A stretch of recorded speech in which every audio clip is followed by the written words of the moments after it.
Hey, welcome back. I'm Dr. Reddy, and maybe today you're here because you're thinking, well, my mind is so loud, so chaotic. Why? Why is that happening? How do I stop it and just be I am? First, let me tell you something that I'm noticing. Like, do you notice that your noisy mind always comes with a story? Like, think about it. Your mind isn't just noisy for no reason, right? It's not random. It's hooked on something, a narrative, a problem, a what if. And that's what keeps it going, that attachment, right?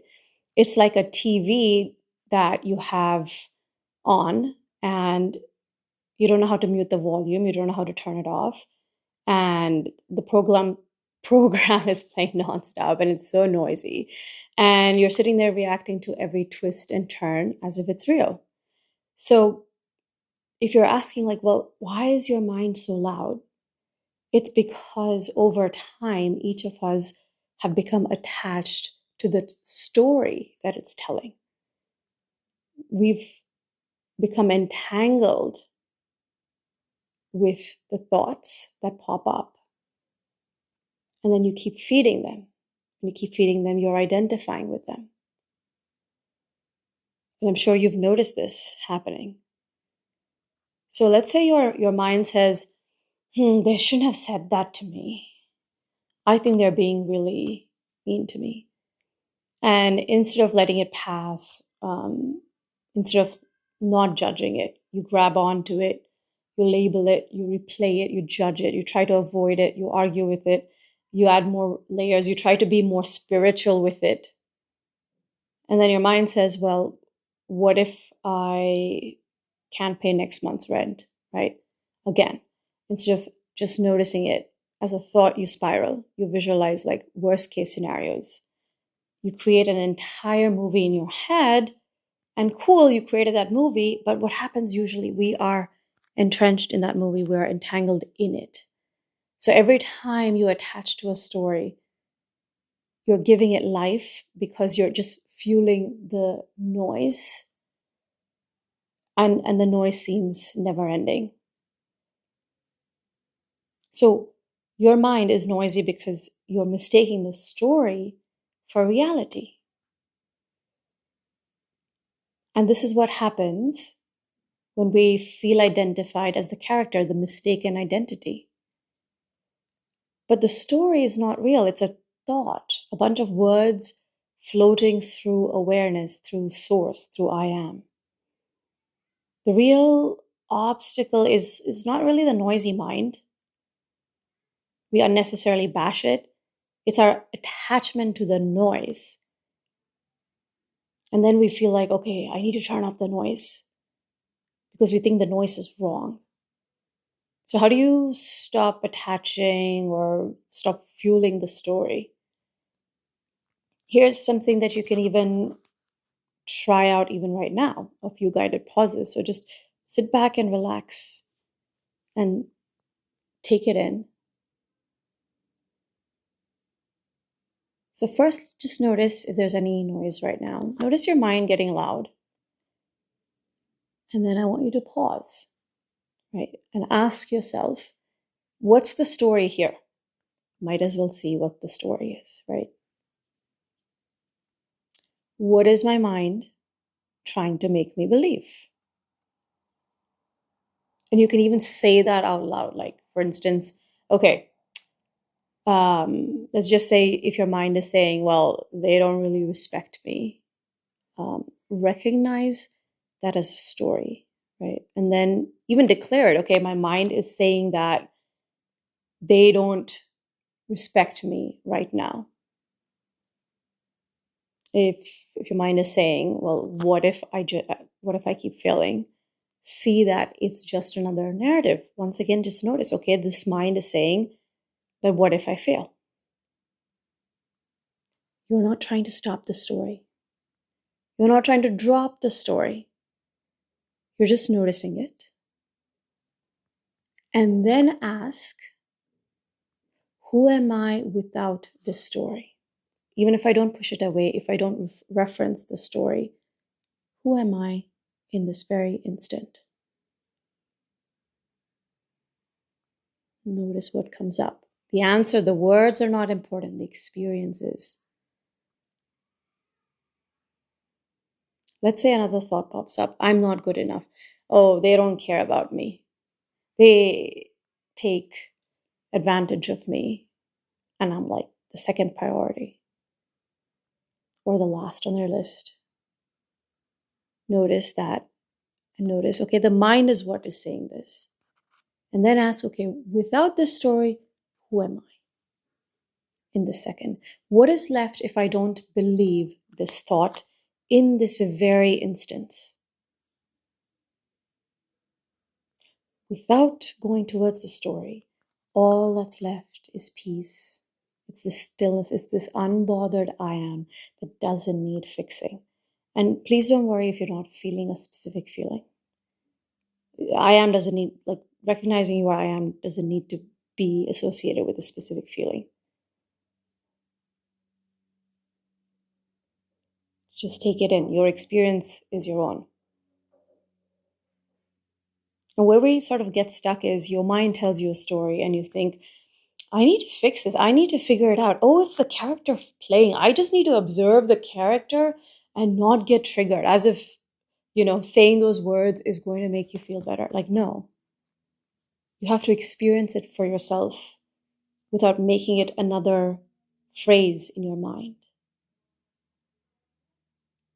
Ask again, what happens if I leave the story alone? Does it need my attention to exist?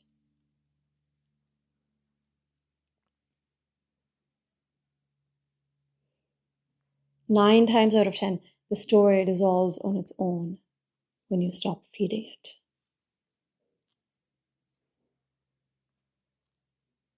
And you notice what is here immediately.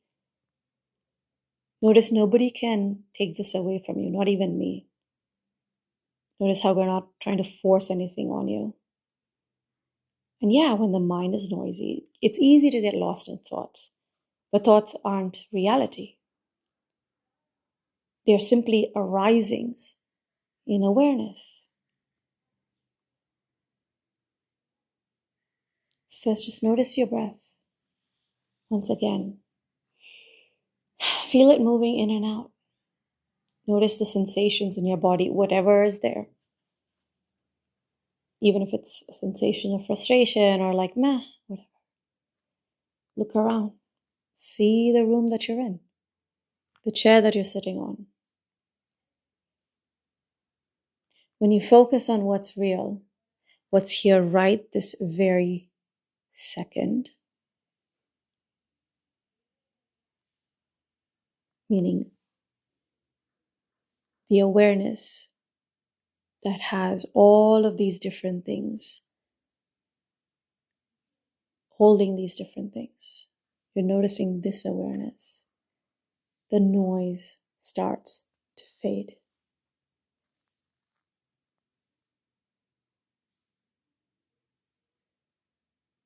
And I've had quite a few clients, client I remember saying, well, I wake up in the morning and I find that my mind is already racing.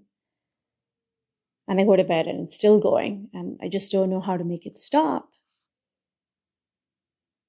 And we found out that her belief comes in, well, I feel like the mind has some power over me. Like it can do certain things. In other words, if I'm feeling attached to a thought, the thought has control over me. So the natural answer she felt was, it needs to end. It can't be here. And that judgment itself is really hard because that makes the story stronger. And then she started to notice, okay, just to check, what is here in this second without that story? And yes, we did somatic inquiries in different ways. But she noticed that once when her boss sent a vague email that would normally send her spiraling, now instead of reacting, her natural expression, because she's been resting in I am, was that, her mind went to, wait a second. even if the mind is saying like, oh, maybe she's mad at me, the reaction to the thought was, oh, okay, but isn't that a story playing out right now? What is underneath that story? Who am I without the story in this very second? And just like that, it's like the noise didn't have any place to land. It just kind of just stopped. It became just background noise, like subtitles. It was just subtitles on a screen. And guess what? It just turned out that her boss just wanted to check in about a project. Like, he wasn't going to enforce anything strictly like he would have had with other people. And there has been evidence of that in the past. And how many times do you do this? Every single time your mind gets noisy, you pause. You notice the story, you ask the guided pause questions. This is the investigation. There's no one and done formula here. It's a lifelong experience, but it becomes so natural. The more you experience or play with this, the easier it gets. Because you realize, wait a second, this moment is so fresh and full of life. Of course, it's not threatening to me.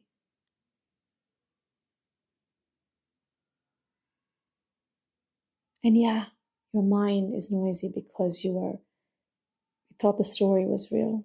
But you don't have to fight the noise. You don't have to force it to stop or drop or section it away. What we have to do is see very, very clearly what a story is. It's a thought and nothing more. And yeah, sometimes that can be challenging, for sure. But when you see through the story, the noise loses its grip. So when the mind gets noisy, you realize that you're not just the story, you're the awareness that sees it, holds it, contains it. Because it is definitely not about quieting the mind, it's about seeing through it. And if you are experiencing the sense of urgency, which feels like a real story, and perpetuate the sense of waiting, I've created a new course called Timeless. You can find it in the link in the description below, or you can just say Timeless in the comments and I'll give you the link. And for those who are already in it, the next 2 or 3 modules are going to be released in the next 2 days. So stay tuned for that, because Timeless is completely experiential. If you just want lectures on lectures and lectures, there are many videos on this internet, and you are more than welcome to see all of them. But if you want experience, your direct experience that no one, no coach, no video, not one other person on this planet can take away from you, then you can check out Timeless or my one-on-one coaching in the link in the description below.